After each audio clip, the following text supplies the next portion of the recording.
ఈ రోజు మనం చర్చించుకునేటువంటి అంశం హ్యాపీనెస్ డే గురించి మాట్లాడుకుందాము. సంతోషకరమైనటువంటి దేశాల్లో మన ఇండియా ఏ స్థానంలో ఉందో చూద్దాము. సంతోషకరమైన దేశాల్లో ఇండియా స్థానం. ఈ జాబితాలో ఫిన్లాండ్ వరుసగా 7వ సంవత్సరం ప్రపంచంలోనే అత్యంత సంతోషకరమైన దేశంగా ఎంపికైంది.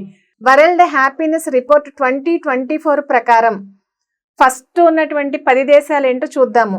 ఫస్ట్ ఫిన్లాండ్, 2వ స్థానం Denmark, 3 Iceland, 4 Sweden, 5 Israel, 6 Netherlands, 7 Norway, 8 Luxembourg, 9 Switzerland, 10 Australia. Top 10 happiest కంట్రీస్గా నిలిచాయి. అంటే మొదటి 10 కంట్రీలు ఏవి నిలిచాయి అనేసనంటే ఇక్కడ ఉన్నాయి చూడండి. ఈ 10 కంట్రీలు మొట్టమొదటిగా ఫస్ట్ హ్యాపీయెస్ట్ కంట్రీస్గా నిలిచాయి. ఇండియా 126వ స్థానంలో ఉంది. మన ఇండియా ఎన్నవ స్థానంలో ఉందంటే 126వ స్థానంలో ఉంది. అంటే చూడండి మనం ఎంత వెనకబడి ఉన్నామో. కనీసం సంతోషంగా జీవించటంలో కూడా కనీసం మొదటి 100 స్థానాల్లో కూడా లేము. 126వ స్థానానికి వెళ్ళాము. అయితే గత ఏడాది భారత్ 125వ స్థానంలో ఉంది.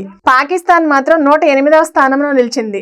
పాకిస్తాన్ ఏ స్థానంలో ఉంది? 108వ స్థానంలో ఉంది. కానీ భారత్ 126వ స్థానంలో ఉంది. ఈ వరల్డ్ హ్యాపీనెస్ రిపోర్ట్లో ఆఫ్ఘనిస్తాన్ చివరి స్థానంలో ఉంది. అంటే అసలు మొత్తం ఎన్ని దేశాలు ఉన్నాయి అనేసి అంటే 143 దేశాల్లో ఫస్ట్ ప్లేస్ ఫిన్లాండ్ ఉంటే అట్టడుగు స్థానంలో ఆఫ్ఘనిస్తాన్ ఉంది 143వ స్థానంలో.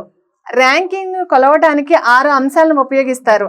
అంటే అసలు సంతోషకరంగా ఈ దేశం ఉంది అనేసి అని నిర్వచించటానికి ఏమి కొలుస్తారు అనేసనంటే ఆదాయము, అంటే ఆ దేశ ఆదాయము, ఆరోగ్యము, స్వేచ్ఛ, దాతృత్వము, అవినీతి లేకపోవడం, సోషల్ సపోర్టు, ఇటువంటి అంశాలను ప్రామాణికంగా తీసుకొని ఆ దేశం సంతోషకరంగా ఉంది అనేసి గమనిస్తారు. ప్రతి ఏటా మార్చి 20న అంతర్జాతీయ హ్యాపీనెస్ డేగా జరుపుకుంటారు.